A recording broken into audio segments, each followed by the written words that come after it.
Hello बच्चों, welcome to my YouTube channel educational principal. मेरा नाम है वेदांत द्विवेदी।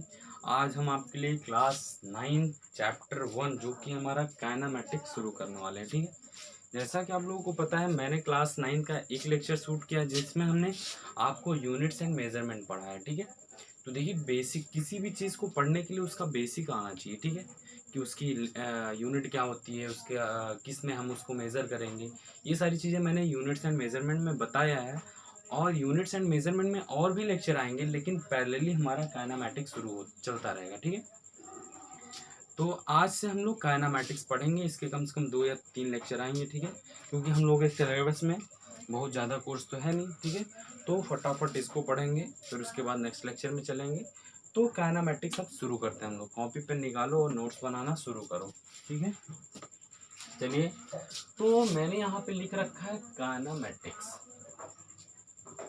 ठीक है, काइनेमैटिक्स का मतलब समझते हो आप लोग? देखो, 2 वर्ड से मिलके बना हुआ है काइनेमैटिक्स। ठीक है, काइनेमैटिक्स का मतलब है, ये देखिए, एक काइने वर्ड है और दूसरा मैट्रिक्स। ठीक है, तो काइने का मतलब होता है मोशन। ठीक है, काइने का मतलब क्या होता है? मोशन। और मैट्रिक्स का मतलब होता है मैथमेटिक्स। मैथमेटिक्स।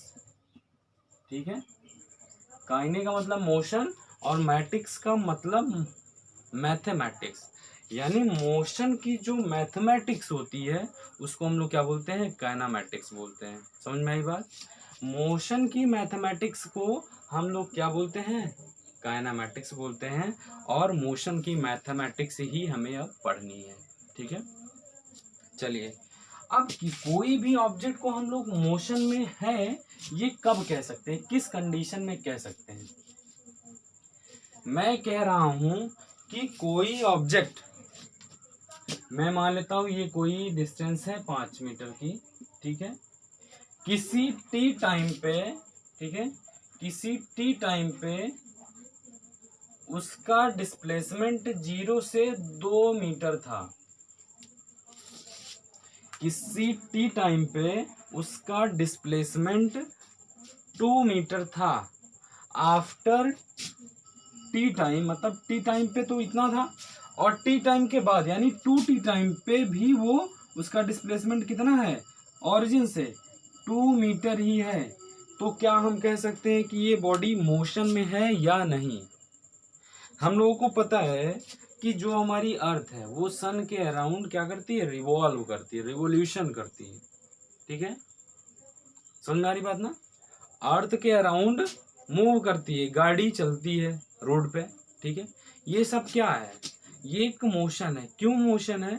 क्योंकि देखिए, जब गाड़ी चलेगी तो समय के साथ उसका डिस्टेंस, उसका पोजीशन चेंज होगा। आप अपने घर से चले, जहां पे जाना है आपको वहां पहुंच गए, टाइम भी तो चेंज हो रहा है ना, टाइम तो रुका नहीं है। यानी टाइम के साथ उसका पोजीशन चेंज हो रहा है, इसलिए हम कह सकते हैं कि वो बॉडी कैसी है? मोशन में है। तो क्लियर हो गया, मोशन में कब हम लोग कह सकते हैं? जब किसी बॉडी का अगर position with respect to time change हो रहा है तो हम कह सकते हैं कि वो बॉडी मोशन में है। ठीक है, अब इस केस में क्या हो रहा है कि टाइम तो बढ़ गया, 2t हो गया, लेकिन पोजीशन ऑफ द ऑब्जेक्ट नहीं चेंज हुआ। देखिए, वो 2 मीटर पे ही है, इसलिए ये केस कैसा है? इसमें जो ऑब्जेक्ट है वो एक स्टेबल यानी रेस्ट पे है। रेस्ट का मतलब तो अभी हम लोगों को आगे समझ में आएगा जब हम लोग पढ़ेंगे फोर्स। लेकिन यहाँ पे रेस्ट का मतलब है वो रुका हुआ है। रेस्ट का मतलब क्या है? रुका हुआ है। ठीक है, तो समझ में आई बात? तो चलिए पहले मोशन की डिफिनीशन लिख देते हैं, फिर उसके बाद अब हम लोग आगे समझते हैं कि इस चैप्टर में हम लोगों को क्या क्या पढ़ना है। चलिए, व्हाट इज मोशन? मोशन क्या है? When a body changes its position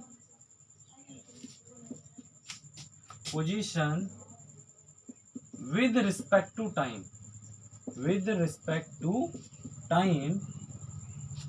then we can say that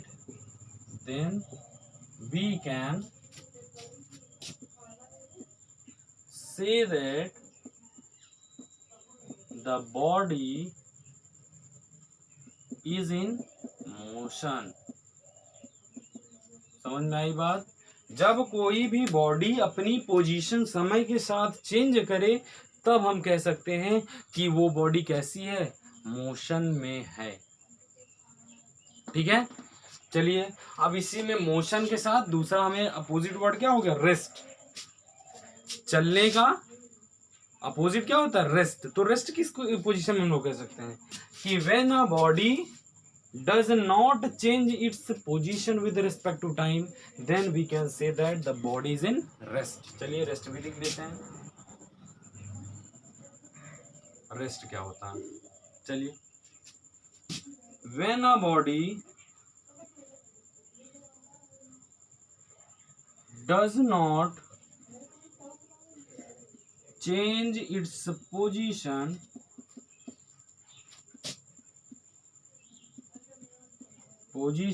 with respect to time, then we can say that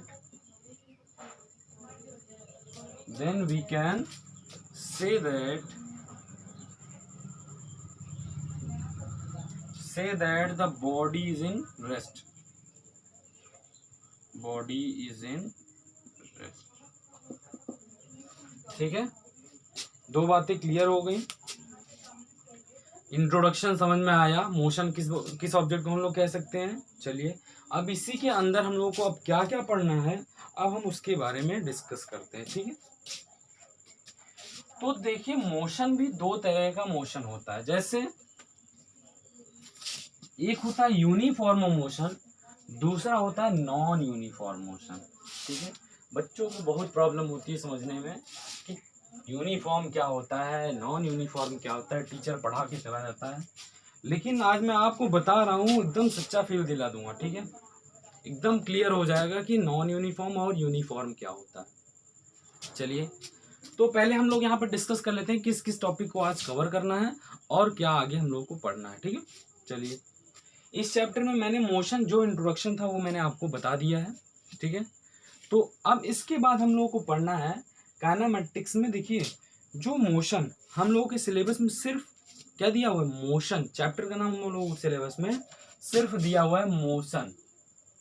ठीक है, मोशन। आप लोग जब 11th में जाओगे ना तो आपको बहुत ढेर सारा यानी 1D 2D एंड 3D तो नहीं पढ़ना पड़ता, लेकिन 1D 2D के एग्जाम्पल्स बहुत होंगे। बहुत जैसे हो गया हमारा प्रोजेक्टाइल हो गया, यूनिफॉर्म सर्कुलर मोशन का नाम अगर आपने सुना है तो ठीक है, और स्ट्रेट लाइन मोशन हम लोग के सिलेबस में दिया हुआ है। ठीक है, तो देखिए जो मोशन होता है ना वो 3 डायमेंशन में मोशन हो सकता है। कैसे कि या तो मैं सिर्फ एक एक्सिस में, यानी अगर मैं किसी ऑर्डिनेट को अगर मान लें तो क्या सिर्फ अगर हम एक्स एक्सिस में मोशन कर रहे हैं तो उस मोशन को हम लोग क्या कहेंगे, 1 डायमेंशन मोशन बोलेंगे। क्योंकि यहाँ पे सिर्फ एक ही एक्सिस पे मोशन हो रहा है, इसलिए हम लोग इसको क्या बोलेंगे, 1 डायमेंशन मोशन। ठीक है, और अगर कहीं हम एक प्रोजेक्टाइल ले लें, मान लेते हैं ये एक प्रोजेक्टाइल है, तो यहाँ पे देखिए कुछ डिस्टेंस मैंने एक्स में डिस्टेंस ट्रेवल किया और कुछ वाई पे डिस्टेंस ट्रेवल किया। देखिए फिर एक्स में इतनी डिस्टेंस दूरी की, फिर देखिए वाई में भी कुछ, यानी एक्स और वाई जब दोनों में ही मोशन हो तो ऐसे मोशन को हम लोग 2 डायमेंशनल मोशन बोलते हैं। ठीक है, अब 3 डायमेंशन का देखिए बस केवल मैं आपको समझाने के लिए बता रहा हूँ कि ऐसे ऐसे मोशन हो सकते हैं। ठीक है, ऐसा आप लोगों के सिलेबस में कुछ दिया नहीं है। ठीक है, 1D 2D समझ में आया। 1D का मतलब अगर एक ही डायमेंशन में, एक ही एक्सिस में, एक ही अक्ष पे अगर मोशन हो रहा है तो ऐसे मोशन को हम लोग क्या बोलेंगे, 1 डायमेंशनल मोशन। क्या बोलेंगे, 1 डायमेंशनल मोशन। ठीक है, और अगर एक्स और वाई तीनों ही एक्सिस में अगर कोई भी बॉडी मूव कर रही, दोनों ही एक्सिस पे मूव कर रही है तो ऐसे बॉडी को हम लोग क्या बोलेंगे, 2 डायमेंशनल मोशन। जैसे हम लोग किसी पत्थर को क्या करते हैं, फेंकते हैं ना, पत्थर को फेंकते हैं तो वो कुछ ऊपर जाती है और कुछ दूर जाती है। आपने किया होगा ना, समझ में आ रही बात। अगर किसी पत्थर को हम किसी एक एंगल पे फेंक दें तो वो कुछ एक्स एक्सिस में मोशन करेगा, यानी कुछ तो आगे बढ़ेगा और फिर ऊपर जाएगा। एक समय ऐसा आएगा कि उसकी वेलोसिटी 0 हो जाएगी, वो होगी उसकी मैक्सिमम हाइट। समझ में आ रही बात। मान लीजिए देखिए मैंने कोई एक प्रोजेक्टाइल मैंने फेंका u वेलोसिटी से, ये 2 डायमेंशनल का मोशन एग्जांपल है, ठीक है, प्रोजेक्टाइल मोशन। देखिए अगर u वेलोसिटी से मैंने किसी प्रोजेक्टाइल को अगर फेंका तो देखिए वो कुछ x एक्सिस में ट्रेवल कर रहा है। ये देखिए यहाँ देखिए ये x ट्रेवल किया और इतनी ऊपर गया, फिर आगे देखिए इतना x ट्रेवल किया, इतना y में ट्रेवल किया, फिर आगे देखिए इतना x में ट्रेवल किया और इतना x इतना y। ठीक है, समझ में आ रही बात। यानी x में भी ये बॉडी ट्रेवल कर रही है और y में भी ट्रेवल कर रही है, इसलिए ये एग्जांपल किसका है, ये एक एग्जांपल है 2 डायमेंशनल मोशन का। सिमिलरली ये जो सर्कल, यूनिफॉर्म सर्कुलर मोशन, कोई भी बॉडी सर्कल में मूव कर रही है, ये भी किसका एग्जांपल है, 2 डायमेंशनल मोशन का एग्जांपल है। चलिए क्लियर है इतनी बात। और आपको पता है कि जब किसी भी पत्थर को हम लोग फेंकते हैं तो एट अ टाइम वो पहले तो जब तक उसके पास वेलोसिटी होती है वो तब तक बॉडी ऊपर की तरफ मूव करती है। किसी एक टाइम पे उसकी वेलोसिटी कितनी हो जाती है, 0 हो जाती है। और जब वेलोसिटी 0 हो जाती है तो वो जाने वाला पत्थर जो है वो क्या होता है, नीचे फॉल करने लगता है। क्या होता है, नीचे फॉल करने लगता है। समझ में आई बात। ऐसे मोशन को हम लोग क्या बोलते हैं, प्रोजेक्टाइल। देखिए प्रोजेक्टाइल का पाथ क्या है, कुछ ऐसा प्रोजेक्टाइल का पाथ होता है, यहाँ से मैंने भेजा और यहाँ पे आके गिरा। ठीक है, इसको क्या बोलते हैं, मैक्सिमम हाइट बोलते हैं। ये होता है मैक्सिमम हाइट। और इसको क्या बोलते हैं, रेंज। क्या बोलते हैं, रेंज। कितनी दूर हम फेंके इसको, ठीक है, कितनी दूर फेंके इसको रेंज बोलते हैं। और कितना ऊपर गया इसको क्या बोलते हैं, मैक्सिमम हाइट। चलिए 2 डायमेंशन का भी एग्जांपल आप लोगों को समझ में आ गया। अब 3 डायमेंशन का एग्जांपल क्या होता है, देखिए मैं आपसे बता रहा हूं कोई चिड़िया आसमान में उड़ रही है, तो प्लेन चल रही है, प्लेन आसमान में उड़ रही है, तो वो किसका एग्जांपल है, 3 डायमेंशन का। क्योंकि देखिए अगर हम किसी भी चीज का ऑर्डिनेट अपने से बना ले, कोऑर्डिनेट अपने से बना ले, ठीक है, तो उसके रिस्पेक्ट में चिड़िया एक्स एक्सिस, वाई एक्सिस और जेड एक्सिस तीनों ही एक्सिस पे मूव कर सकती है। इसलिए जो मोशन ऑफ बर्ड होता है वो कैसा होता है, 3 डायमेंशनल मोशन है। ठीक है, ये आपको कभी कभी एग्जांपल में पूछा जाता है कि मोशन ऑफ बर्ड कैसे, किस डायमेंशन का मोशन है। ठीक है, तो वो कैसा मोशन है, वो 3 डायमेंशनल मोशन है। ठीक है, आई होप आप लोगों को इतनी बातें समझ में आ गई होंगी। तो देखिए इस चैप्टर में हम लोगों को पहले आप क्या क्या पढ़ना है, तो पहले हम तो किसी भी ऑब्जेक्ट का पोजीशन कैसे डिफाइन करते हैं ये हम लोग पढ़ेंगे। ठीक है, what is position of the object. ठीक है, नाउ नेक्स्ट पोजीशन के बाद हम लोग एक टॉपिक पढ़ेंगे क्या, इसको समझेंगे हम लोग। ठीक है, क्योंकि हमारे सिलेबस में ये चीज़ दिया नहीं हुआ है। मैं आपको देखिए मैं समझाने का तरीका आपको बताऊंगा। ठीक है, किसी भी तरह से आपको समझ में आना चाहिए। और ये समझने के लिए हमें एक बात पढ़नी पड़ेगी कि फ्रेम ऑफ रेफरेंस क्या होता है। Frame of reference, frame of reference के बाद हम लोग टाइप्स ऑफ मोशन, जो मैंने बताया आपसे कि यूनिफॉर्म मोशन होता है और नॉन यूनिफॉर्म, उसको अब हम लोग पढ़ेंगे। Types of motion, types of motion पढ़ेंगे। ठीक है, टाइप्स ऑफ मोशन के बाद पढ़ेंगे डिस्टेंस क्या होती है और डिस्प्लेसमेंट क्या होता है। आराम से पढ़िए, मजे से पढ़िए। ठीक है, डिस्टेंस क्या होता है, डिस्प्लेसमेंट क्या होता है, फिर ये हमें पढ़ना है। इसके बाद क्या पढ़ेंगे, वेलोसिटी क्या होती है, वेलोसिटी क्या होती है। और उसके बाद अब हम लोगों को पढ़ना है एक्सेलरेशन, सॉरी स्पीड।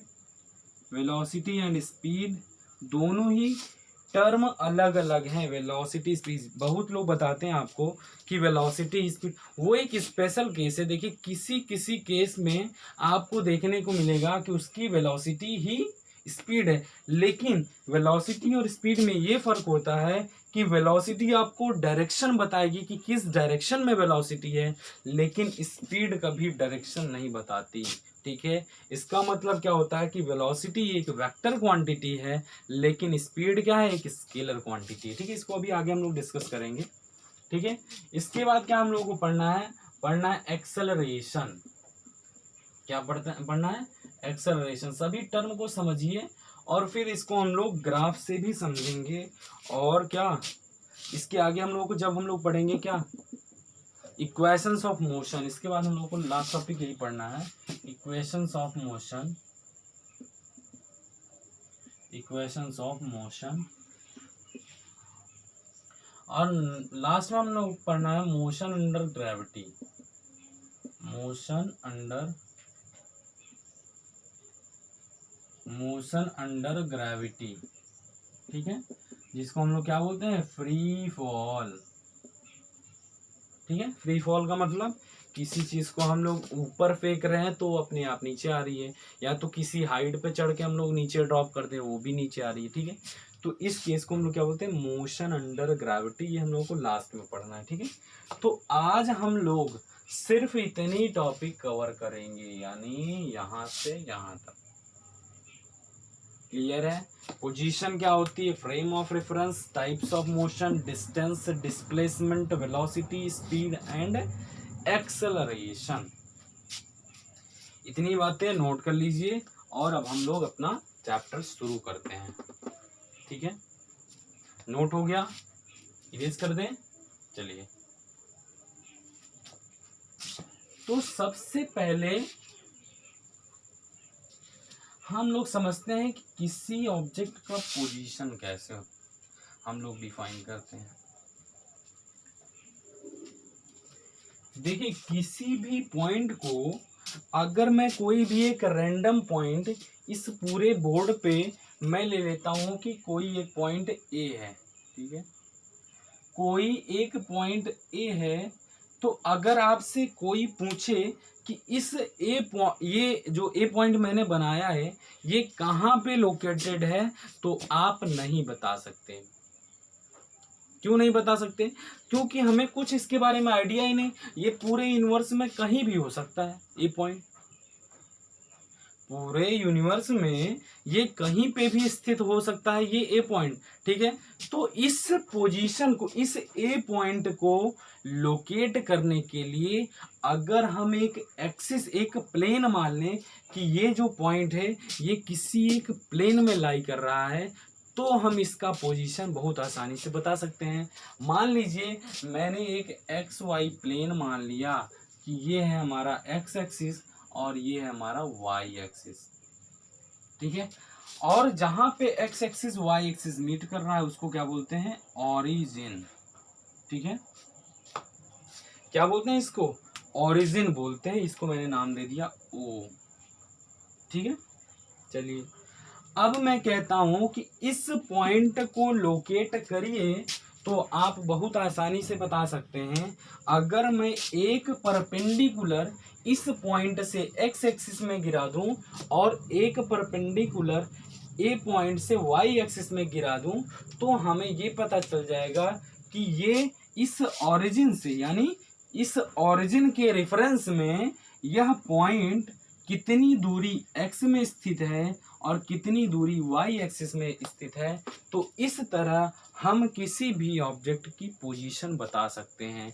चलिए मैं मान लेता हूं कि ये पॉइंट x एक्सिस में x दूरी पे स्थित है और y एक्सिस में ये y दूरी पे स्थित है। तो देखिए मैं एक परपेंडिकुलर ड्रॉ करता हूं इस x एक्सिस पे, ये हो गया परपेंडिकुलर। तो ये डिस्टेंस कितनी हो गई, ये हो गई y, और एक एक्सिस में मैं y एक्सिस पे परपेंडिकुलर ड्रॉ करता हूं तो ये डिस्टेंस कितनी हो गई, ये हो गई x हो गई। ठीक है, अभी आप लोगों को पढ़ना तो है straight line. Straight line chapter का नाम है, ये आपको 10th में मिलेगा, स्ट्रेट लाइन। ठीक है, कोऑर्डिनेट ज्योमेट्री। तो थोड़ा सा मैं यहाँ पे आपको बता दे रहा हूँ समझने के लिए, आई होप आप लोगों को समझ में आ रहा होगा। इस एक्स एक्सिस को क्या बोलते हैं, एब्सिसा बोलते हैं, और इस वाई एक्सिस को क्या बोलते हैं, ऑर्डिनेट बोलते हैं। और ये जो पॉइंट लोकेट हुआ, अब इसका पोजीशन कैसे हम लोग डिफाइन करते हैं, तो देखिए एक कस्टम एक तरीका होता है कि पहले हम लोग एक्स एक्सिस को रिप्रेजेंट करते हैं, फिर वाई एक्सिस को और जेड एक्सिस को। प्लेन आपको बनाना है, सॉरी प्लेन का मतलब एक्स वाई प्लेन बनाना है, तो आप किसी को भी एक्स वाई मान सकते हो। मैं इसको भी एक्स मान सकता हूँ, लेकिन वाई मान सकता हूँ, इसको जेड मान सकता हूँ, लेकिन कंडीशन एक होनी चाहिए उसके पास कि ये तीनों ही एक्सिस आपस में परपेंडिकुलर होनी चाहिए किसी भी प्लेन को बनाने के लिए।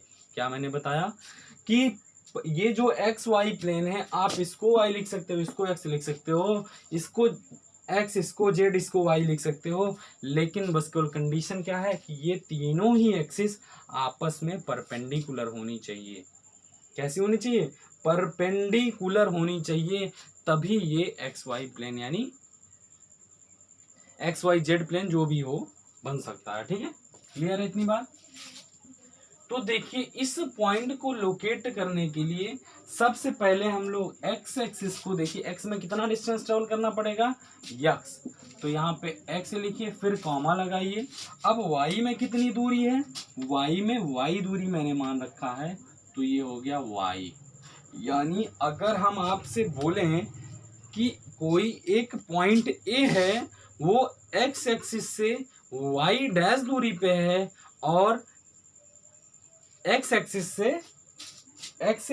से वाई डैश दूरी पे है, और वाई एक्सिस से एक्स डैश दूरी पे है, तो आप बहुत आसानी से उस बात को लोकेट कर पाएंगे ना। पोजीशन किसी बात की समझ में आई। देखिए अब यहाँ पे मैंने आपको एक बात और बताया कि जो किसी भी ऑब्जेक्ट की पोजीशन हम लोग लेते हैं, वो किसी भी पोजीशन की रिस्पेक्ट में लेते हैं। मैंने क्या बताया कि जो पोजीशन हम लोकेट कर रहे हैं वो किसी के रिस्पेक्ट में होता है, वो खुद का पोजीशन नहीं है, वो मैंने ओरिजिन मान रखा है, इसके रिस्पेक्ट में इसकी दूरी एक्स वाई है। क्या मैंने समझ में आ रही की बात नहीं। देखिए ये ओरिजिन के रिस्पेक्ट में एक्स वाई दूरी पे है, ओरिजिन के रिस्पेक्ट में। अगर मैं ओरिजिन ना मानता तो ये एक्स ना होता और ना ही ये वाई होता। नहीं क्लियर हुआ। चलिए मैं थोड़ा सा नॉर्मल एग्जांपल लेके बताता हूं आपको। जैसे मैं आपसे कह दूं कि आपको मार्केट जाना है, आपको मार्केट जाना है, और आपसे मैं कह रहा हूं कि हमारे घर से जो मार्केट है वो 15 किलोमीटर दूरी पे है। ठीक है, हमारे घर से मार्केट जो है वो 15 किलोमीटर की दूरी पे है, तो मैंने रेफरेंस क्या लिया, मेरा घर क्या है, रेफरेंस है। रेफरेंस का मतलब समझ रहे हो ना, कि जो मैंने पोजीशन बताई मार्केट की वो मेरे घर के रिस्पेक्ट में है। क्या पता आपके घर से मेरा मार्केट दूर पे हो। समझ में आ रही बात। कोई भी, मैं आपसे क्या कह रहा हूं कि मान लीजिए आपको मार्केट जाना है और आपसे कोई कह रहा है कि मेरे घर से उस मार्केट की दूरी 15 किलोमीटर दूरी पे है। ठीक है, वो किसके रिस्पेक्ट में है, मेरे घर के रिस्पेक्ट में मार्केट 15 किलोमीटर दूरी पे है।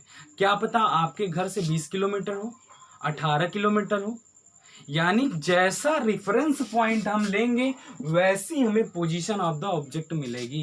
किसी भी ऑब्जेक्ट का पोजीशन किसी दूसरे रेफरेंस से चेंज हो जाएगा, इसीलिए हमको पढ़ना था फ्रेम ऑफ रेफरेंस। ठीक है, समझ में आई बात। क्लियर है पोजीशन कैसे, यानी और जो ओरिजिन से इस पॉइंट के लिए अगर जो वेक्टर मानते हैं हम लोग उसको बोलते हैं position vector of A point. इसको रिप्रेजेंट कर लेते हैं R1 से। Position of A vector is R1 vector. ठीक है, तो इस तरह से हम लोग किसी भी ऑब्जेक्ट का पोजीशन रिप्रेजेंट करते हैं। आई होप आप लोगों को पोजीशन समझ में आ गया होगा। चलिए अब हमारा दूसरा टॉपिक था फ्रेम ऑफ रेफरेंस क्या होता है। फ्रेम ऑफ रेफरेंस समझने के लिए मैं आपको एग्जांपल दे रहा हूं। मान लीजिए ये मेरे पास एक ट्रॉली है, क्या है, ट्रॉली है, ये मेरे पास एक ट्रॉली है, इस पे मैंने आपको बैठा रखा है,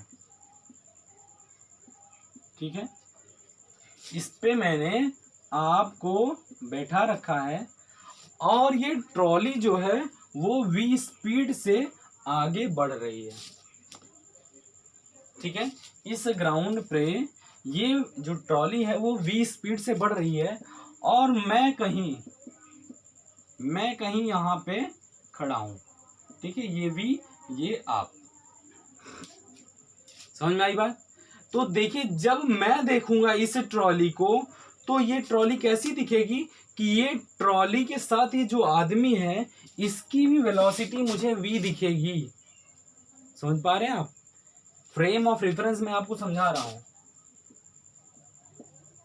फ्रेम ऑफ रेफरेंस,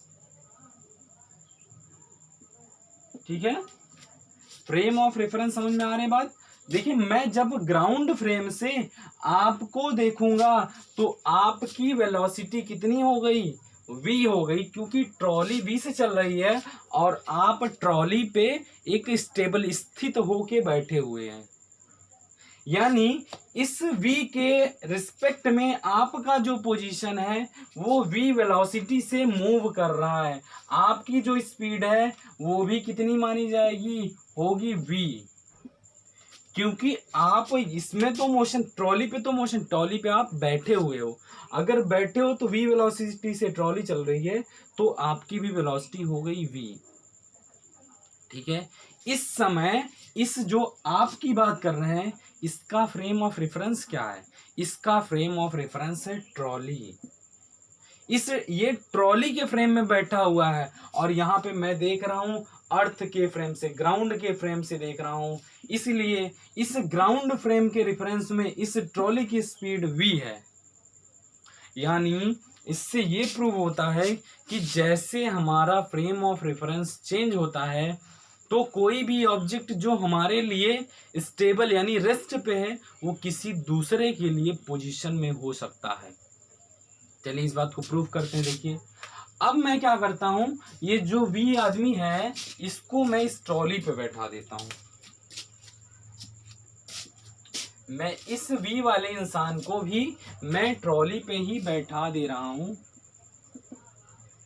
तो अब बताइए इस ट्रॉली पे बैठने के बाद इस v के रिस्पेक्ट में इसकी स्पीड कितनी हो गई, तो आप लोग शायद दिमाग समझ पा रहे होंगे कि उसकी वेलोसिटी 0 हो गई, समझ में आई बात।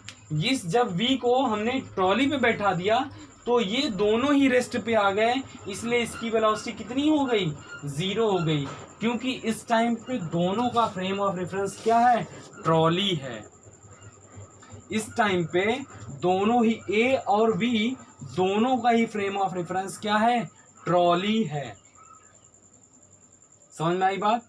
ट्रॉली है इसलिए ये इसके रिस्पेक्ट में दोनों ही रेस्ट पे है। तो इससे ये प्रूफ होता है कि कोई भी ऑब्जेक्ट किसी के रेफरेंस पे रेस्ट पे हो सकता है और किसी दूसरे के लिए वो ऑब्जेक्ट मोशन में हो सकता है, ठीक है। इसी को हम लोग क्या बोलते हैं, फ्रेम ऑफ रेफरेंस।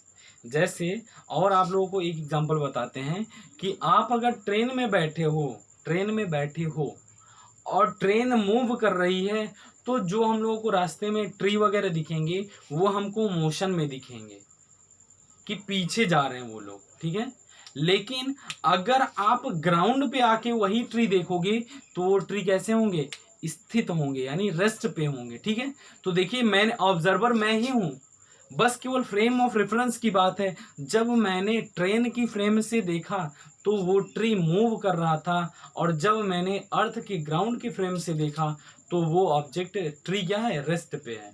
तो किसी भी सेम ऑब्जर्वर के लिए कोई भी चीज रेस्ट पे हो सकती है और कोई भी चीज मोशन पे हो सकती है अगर उसका फ्रेम ऑफ रेफरेंस चेंज हो रहा है तो, ठीक है।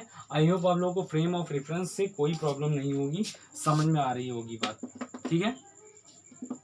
चलिए अब हम अपने टॉपिक पे चलते हैं, uniform and non uniform.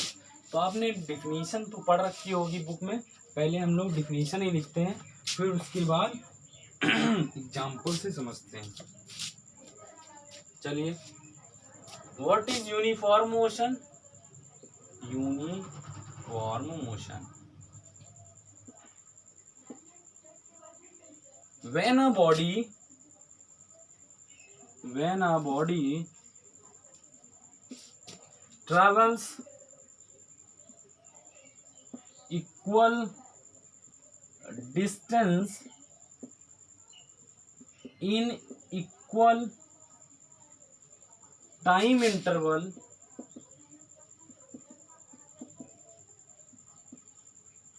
when a body travels equal distance in equal time interval, then the body is in uniform motion.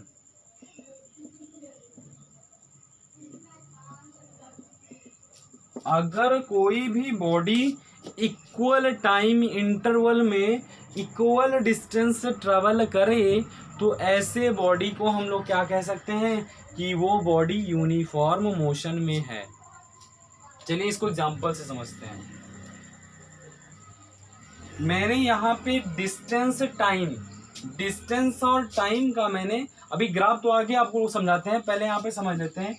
इस पे मैंने क्या ले लिया, डिस्टेंस को, यानी मीटर में डिस्टेंस को मेजर कर ली। ये हो गया ऑरिजिन, यहाँ से मैंने ले लिया 5, यहाँ पे 10। देखिए मैंने इक्वल डिस्टेंस इक्वल मैंने बना रखा है, 0 to 5। यहाँ पे देखिए 5 का डिफरेंस, अगेन 15, अगेन 20, ठीक है। Now next is 25। देखिए यहाँ पे मैंने इक्वल डिस्टेंस ले रखा है। अगर मैं आपसे कह दूं कि इस 0 से 5 मीटर की लेंथ को ट्रेवल करने के लिए टाइम लग रहा है 5 सेकेंड, इस 5 मीटर की दूरी को ट्रेवल करने के लिए इस ऑब्जेक्ट को 5 सेकेंड लग रहा है, तो अगले 5 मीटर को ट्रेवल करने के लिए कितना टाइम लगेगा? तो आप बहुत आसानी से बता सकते हैं, क्योंकि अगर यूनिफॉर्म मोशन होगा तो जो बॉडी चलेगी वो इक्वल डिस्टेंस ट्रेवल करेगी इन इक्वल टाइम इंटरवल। यानी अगर इंटरवल डिस्टेंस का इक्वल कवर करना है तो उसको टाइम भी उतना ही लगेगा जितना कि पहले लगा है। मैंने यहाँ पे t is equal to 5 second मान रखा है। अगर t is equal to 5 second इतने डिस्टेंस को ट्रेवल करने में लगता है, तो अगले 5 मीटर के लिए भी t कितना होगा? 5 सेकेंड होगा, ठीक है। अगले 5 मीटर के लिए भी t 5 सेकेंड होगा, और उसके बाद भी 5 सेकेंड ही होगा, यहाँ पे भी 5 होगा यहाँ पे। यानी इससे ये पता चलता है कि अगर कोई भी यूनिफॉर्म मोशन होगा तो वो इक्वल डिस्टेंस के लिए सेम टाइम इंटरवल लगेगा उसको। जैसे मैं कह दूं कि कोई बॉडी 10 मीटर की दूरी को आधे घंटे में ट्रेवल करती है, 10 मीटर की दूरी को आधे घंटे में ट्रेवल करती है, तो बताइए 10 मीटर की अगली दूरी को वो कितने टाइम इंटरवल में ट्रेवल करेगी? तो आप बहुत आसानी से बता सकते हैं कि उसके लिए भी आधे घंटे ही लगेंगे। यानी टोटल अगर 20 मीटर की दूरी उसको ट्रेवल करना है तो उसको 1 घंटा लगाना है, ये निश्चित है, ठीक है। और यूनिफॉर्म मोशन का जो ग्राफ होता है वो देखिए वो एक स्ट्रेट लाइन होता है, ठीक है। देखिए मैं यहाँ पे ग्राफ भी बना दे रहा हूँ आपके लिए, ठीक है। यहाँ पे मैं रिप्रेजेंट कर लेता हूँ डिस्प्लेसमेंट, यहाँ पे डिस्प्लेसमेंट, यहाँ पे टाइम। देखिए किसी भी ग्राफ को बनाने के लिए हमें 2 टर्म चाहिए होते हैं। कितने? 2 टर्म। तो एक जो तरीका होता है मैं आपको बता रहा हूँ कि जो इंडिपेंडेंट होता है, जो इंडिपेंडेंट है उसको हम लोग एक्स एक्सिस पे रखते हैं, और जो डिपेंडेंट है उसको हम लोग वाई एक्सिस पे रखते हैं।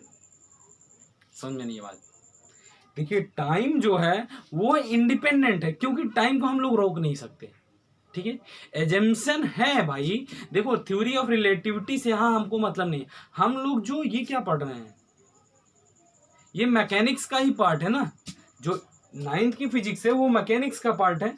तो इसमें हमें एजम्पशन लेना पड़ेगा कि टाइम इंडिपेंडेंट है, वो किसी पे डिपेंड नहीं करता। इसलिए मैंने टाइम को एक्स एक्सिस पे रिप्रेजेंट किया और वाई एक्सिस पे डिस्प्लेसमेंट को। अब यहाँ पे देखिए मैंने यहाँ पे टाइम इंटरवल भी मैं बना लेता हूँ और क्या बना लेता हूँ, डिस्प्लेसमेंट का भी पोजीशन। ये हो गया मेरा ओरिजिन, ये है ओरिजिन। अब देखिए मैं यहाँ पे 5-5 का इंटरवल देके पोजीशन लिख दे रहा हूँ। यहाँ पे 1 पोजीशन है, यहाँ पे 2 है, यहाँ पे 3 है, यहाँ पे 4 है, यहाँ पे 5 है। ठीक है, मैं ये मानता हूं कि 1 से 2, 0 से 1 जाने में 5 सेकंड का समय लगता है। ठीक है, तो देखिए जब यहाँ पे डिस्प्लेसमेंट भी अगर मैं मान लूं, ये देखिए यहाँ पे 5, 10, 15, 20 एंड 25। ठीक है, अब मैंने बताया कि 0 से 5 मीटर चलने में इसको 5 सेकंड लगेंगे, यानी यहाँ पे सेकंड्स में ही लिख दें तो आप लोगों को समझने में प्रॉब्लम नहीं होगी। ठीक है, चलिए ये देखिए यहाँ पे मैंने 5, 10, 15, 20 और 25। ठीक है, तो देखिए 5 मीटर चलने के लिए 5 सेकंड चाहिए, तो इसका कोऑर्डिनेट क्या हो गया, इसका कोऑर्डिनेट हो गया 5,5। 10 सेकंड चलने के लिए 10 मीटर चलने के लिए 10 सेकंड चाहिए, इसका कोऑर्डिनेट हो गया 10,10। सिमिलरली यहाँ पे 15,15 ये हो गया इसका कोऑर्डिनेट तीसरे का। और अगर इन तीनों लाइंस को अगर हम लोग मिला दें तो एक स्ट्रेट लाइन का ग्राफ बनेगा, यानी इक्वल डिस्टेंस में equal time interval, equal distance में equal time interval, equal distance में equal time interval, equal distance पे equal time interval, equal distance पे इक्वल टाइम इंटरवल। देखिए इसका ग्राफ जो बनेगा वो बनेगा एक स्ट्रेट लाइन का ग्राफ बनेगा, यानी कोई भी अगर ग्राफ दिया है उसका वो एक स्ट्रेट लाइन है तो वहां पे उसका मोशन कैसा है, यूनिफॉर्म है। यूनिफॉर्म का मतलब इक्वल टाइम में इक्वल डिस्टेंस ट्रेवल करेगा। सिमिलरली एक अगर इसी में आप लोग समझते हैं हम लोग कि अनइक्वल डिस्टेंस यानी नॉन यूनिफॉर्म की बात करते हैं। इतनी बात क्लियर है, यूनिफॉर्म एंड नॉन यूनिफॉर्म। चलिए अब इसी में हम लोग समझते हैं कि नॉन यूनिफॉर्म क्या होता है। शायद आप लोगों को समझ में आ गया होगा यूनिफॉर्म मोशन किसको हम लोग बोलते हैं।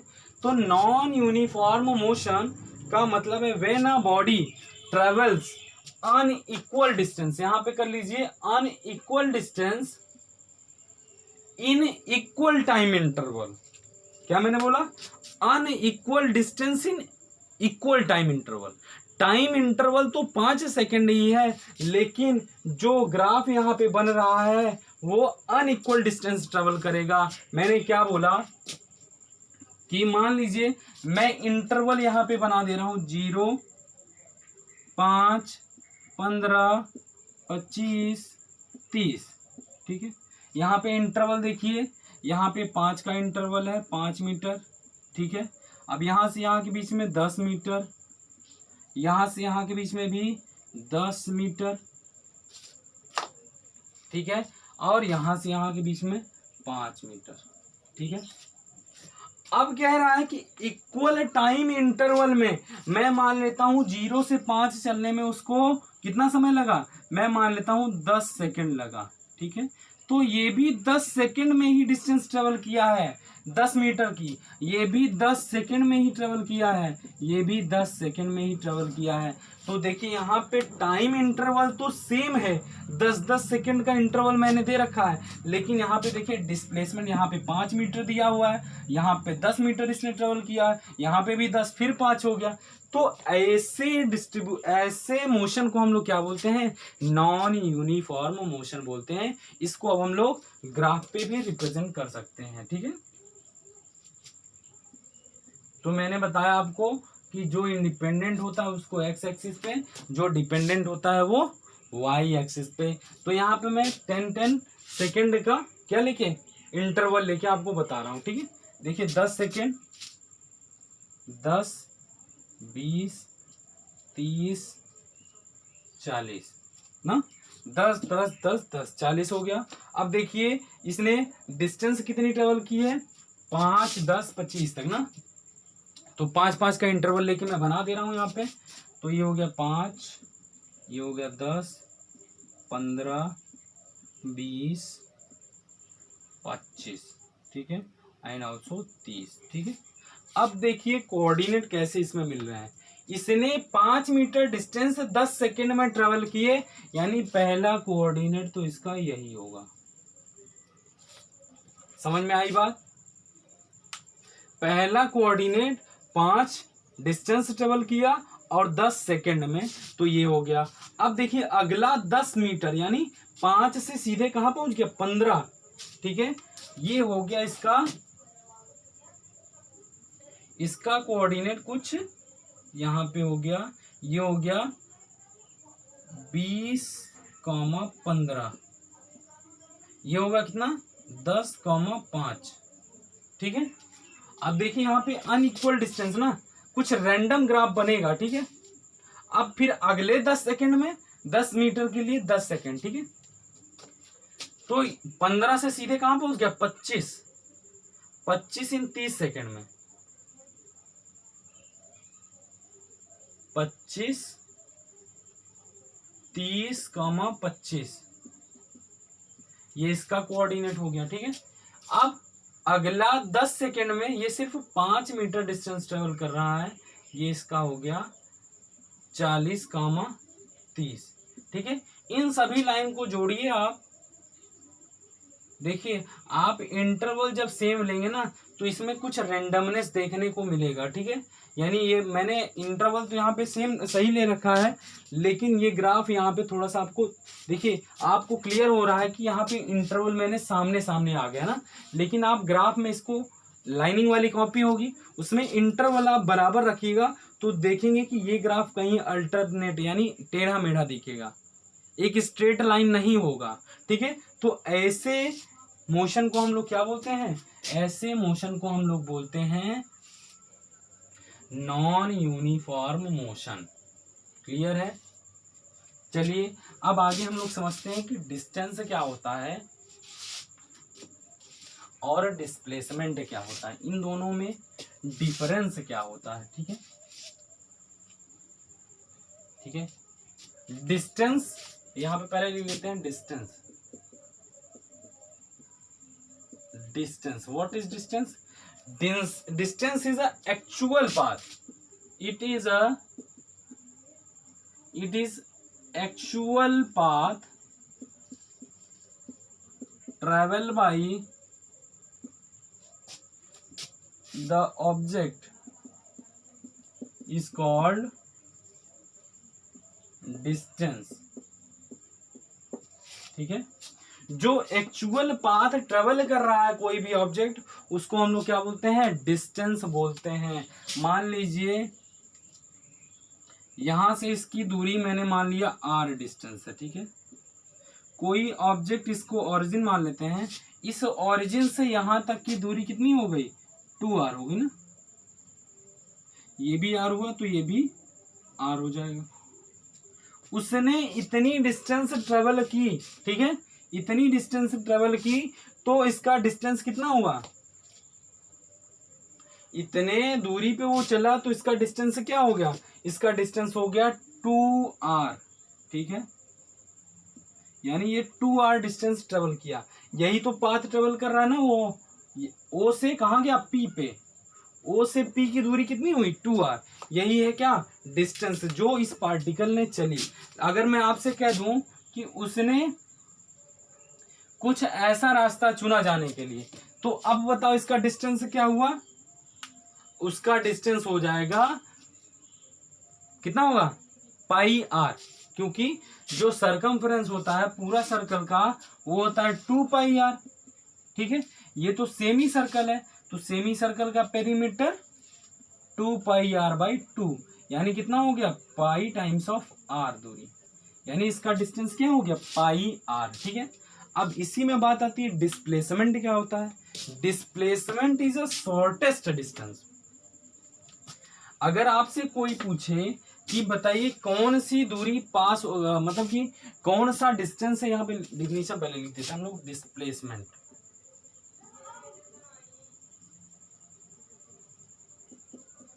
Displacement it is the shortest distance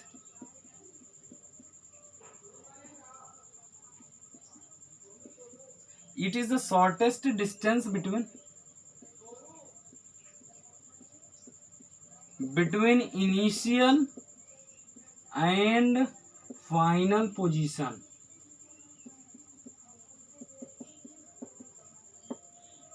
It is the shortest distance between initial and final position के बीच की शॉर्टेस्ट डिस्टेंस है। तो आप लोगों को पता है कि इस पाथ में अगर हम आपसे पूछ लें कि कौन सा डिस्प्लेसमेंट है, कौन सा डिस्टेंस, तो आप आसानी से बता सकते हैं कि ये जो 2r डिस्टेंस है यही शॉर्टेस्ट डिस्टेंस है ओ से पी तक जाने में, और ओ से पी तक जाने वाला ये रास्ता जो है वो क्या है, एक्चुअल पाथ हो सकता है, यानी ये डिस्प्लेसमेंट हो सकता है। डिस्टेंस तो दोनों है, देखिए डिस्टेंस दोनों हो सकता है, लेकिन अगर बात करें डिस्प्लेसमेंट की तो displacement shortest distance from initial to final position. Initial O है, फाइनल पी है, तो यहां से डिस्प्लेसमेंट कितना हुआ, 2r फ्रॉम ओ से पी, ओ से पी, 2r डिस्टेंस फ्रॉम ओ से पी। ठीक है, तो समझ में आया शॉर्टेस्ट डिस्टेंस। चलिए अब एक बात हम लोग और समझते हैं इसी को एग्जांपल से। चलिए मान लेते हैं कि हमारे पास कोई एक रैंडम ग्राफ है। ठीक है, ये हमारा इनिशियल पोजीशन O है, ये हो गया फाइनल पोजीशन P है। ठीक है, अगर आपसे पूछा जाए कि बताओ इसने डिस्टेंस कितना ट्रेवल किया और डिस्प्लेसमेंट कितना हुआ, तो आप बता सकते हैं। देखिए इसको मेजर करने की पहली बात तो डिस्प्लेसमेंट क्या होता है, डिस्प्लेसमेंट शॉर्टेस्ट डिस्टेंस होता है between initial and final position, यानी इनिशियल ओ से जो फाइनल की पोजीशन पी की दूरी है यही होगा उसका डिस्प्लेसमेंट होगा। और अगर डिस्टेंस हमें चाहिए तो डिस्टेंस मेजर करने के लिए आपको एक थ्रेड लेना पड़ेगा और उस थ्रेड को इस पाथ पे रखते हुए यहाँ तक जाना है, और जो लेंथ होगी उस थ्रेड की, उस धागे की, वही होगा उसका एक्चुअल डिस्टेंस, डिस्टेंस वही होगा। ठीक है, चलिए अब यूनिट की बात करते हैं। तो यूनिट जो होती है डिस्टेंस की वही होती है डिस्प्लेसमेंट की, क्या होती है, मीटर। एसआई यूनिट क्या है, मीटर। रिप्रेजेंट करते हैं यूनिट क्या है, मीटर। ठीक है, रिप्रेजेंट करते हैं स्मॉल m से। ठीक है, मीटर। डिस्प्लेसमेंट हो चाहे डिस्टेंस, दोनों की यूनिट क्या है, मीटर। चलिए समझ में आ गई बात, क्लियर है। डिस्टेंस और डिस्प्लेसमेंट में थोड़ा डिफरेंस समझा देते हैं आप लोगों को। चलिए हेडिंग लगाइए, distance and displacement. Distance and displacement. Distance and displacement में यहाँ पे एक लाइन ड्रॉ कर दे रहा हूं। तो डिस्टेंस क्या होता है, actual path, actual path covered by the object. ठीक है, और ये क्या होता है, shortest distance between initial, shortest distance from initial and final position, final position. ठीक है, ये कैसा होता है, शॉर्टेस्ट डिस्टेंस। तो ये तो आप लोगों को क्लियर हो गया होगा कि शॉर्टेस्ट डिस्टेंस किसको बोलते हैं, और डिस्टेंस और डिस्प्लेसमेंट में अंतर समझ में आ रहा होगा। पहला पॉइंट तो मैंने समझा रखा है। ठीक है, अब जो डिस्टेंस होता है, distance is scalar, it is a scalar quantity, scalar quantity, whereas it is a vector quantity, vector quantity. अब स्केलर और वेक्टर का मतलब क्या है? स्केलर का मतलब होता है कि डिस्टेंस के पास सिर्फ और सिर्फ मैग्नीट्यूड होता है। क्या होता है? मैग्नीट्यूड। जैसे मैं आपसे कह दूं स्केलर के पास क्या होता है? सिर्फ और सिर्फ मैग्नीट्यूड होता है, ठीक है, डायरेक्शन नहीं होता। अगर मैं आपसे कहूं कि कोई एक पॉइंट है ए से बी, ठीक है, अब इसके बीच की डिस्टेंस जो है वो कितनी दी हुई है? 10 मीटर दी हुई है। तो इसमें डायरेक्शन नहीं पता हमें कि ए से बी की डिस्टेंस 10 मीटर दी हुई है या बी से ए की दूरी को, ए की डिस्टेंस को हम लोग क्या बोलते हैं? 10 मीटर दी हुई है, ठीक है। तो इसमें कोई डायरेक्शन नहीं होता। लेकिन अगर मैं कह दूं कि ए से बी की दूरी जो है वो 10 मीटर है, तो क्या हो गया? वो डिस्प्लेसमेंट हो गया। यानी इसमें डायरेक्शन बता रहा है कि ए से बी की दूरी को हम लोग 10 मीटर बोलते हैं, लेकिन इसके पास क्या होता है? मैग्नीट्यूड तो होता है, लेकिन क्या नहीं होता? डायरेक्शन नहीं होता। इसलिए हम लोग कह सकते हैं कि मॉड ऑफ डिस्प्लेसमेंट का जो मैग्नीट्यूड होता है वो एक डिस्टेंस हो सकता है, लेकिन कोई भी डिस्टेंस डिस्प्लेसमेंट नहीं हो सकता। क्या मैंने बोला? अगर इस डिस्प्लेसमेंट का हम मैग्नीट्यूड ले लें, जैसे अगर हम सेमी सर्कल में चल रहे थे तो ठीक था। अगर मैं कह दूं कि ए से बी की दूरी हमें चलनी है, मैंने यहाँ पे 10 मीटर ट्रेवल किया ए से बी, तो ये तो डिस्प्लेसमेंट हो गया इसका। लेकिन अगर मैं इसको हटा दूं, डायरेक्शन ए से बी हटा दूं, तो ये जो मैग्नीट्यूड की वैल्यू दी है यही तो डिस्टेंस भी है इसकी ना। यानी जो डिस्टेंस होता है वो डिस्प्लेसमेंट बन सकता है, लेकिन जो डिस्प्लेसमेंट होगा वो डिस्टेंस नहीं बन सकता। क्यों? क्योंकि इसके पास डायरेक्शन होता है और डिस्टेंस के पास डायरेक्शन नहीं होता। लेकिन मॉड ऑफ एम की बात करें, मैग्नीट्यूड ऑफ डिस्प्लेसमेंट की अगर बात करें, तब हमारा डिस्प्लेसमेंट जो है वो डिस्टेंस बन जाता है। क्लियर है? ये जो डिस्प्लेसमेंट है, समटाइम्स अगर हमारा इनिशियल और फाइनल पोजीशन सेम है डिस्टेंस की तरह, तो जो हमारा डिस्प्लेसमेंट है उसका मैग्नीट्यूड क्या बन जाता है? डिस्टेंस बन जाता है। क्लियर है? चलिए,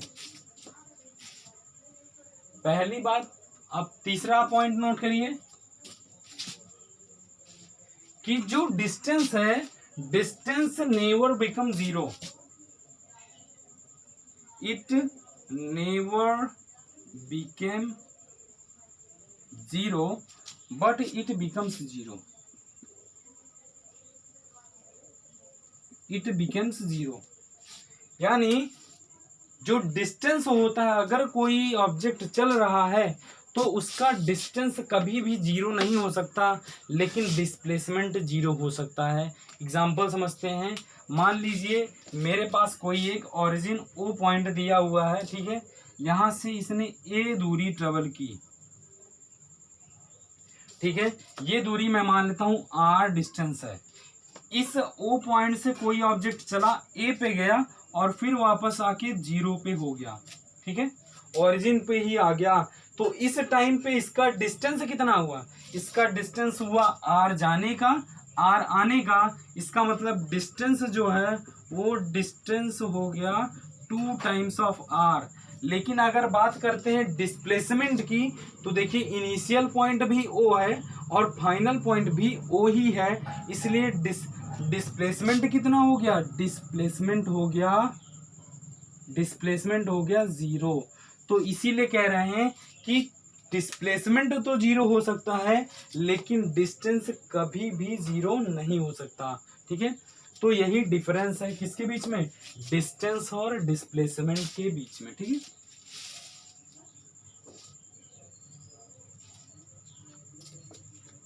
समझ में आई बात? नोट कर लीजिए।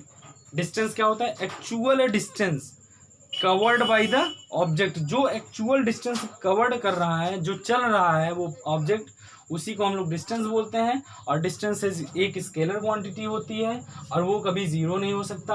और डिस्टेंस क्या होता है, displacement is the shortest distance between initial and final position के बीच में वो एक्चुअल शॉर्टेस्ट डिस्टेंस होता है। और ये एक वेक्टर क्वांटिटी है। वेक्टर क्वांटिटी का मतलब है magnitude as well as direction. But ये एक देखिए, इसमें एक डिफरेंस और आप बता सकते हो कि इसको वेक्टर क्वांटिटी क्यों कहते हैं, क्योंकि ये वेक्टर लॉ ऑफ एडिशन को फॉलो करता है। ठीक है, वेक्टर लॉ ऑफ एडिशन को फॉलो करता है इसलिए इसको वेक्टर बोलते हैं। और ये वेक्टर लॉ ऑफ एडिशन को फॉलो नहीं करता इसलिए हम इसको स्केलर बोलते हैं। ठीक है, और ये जीरो हो सकता है। तो शायद आप लोगों को ये बातें समझ में आ गई होंगी। और हमें लग रहा है कि ये वीडियो थोड़ा लेंदी होता जा रहा है, इसलिए आज इसी लेक्चर को यहाँ तक पर समाप्त करते हैं। नेक्स्ट वीडियो हम लोग समझेंगे वेलोसिटी, स्पीड और एक्सेलरेशन, और उसी में हम लोग बाकी टॉपिक्स कवर करेंगे। ठीक है, तब तक के लिए पढ़ाई करते रहें। All the very best.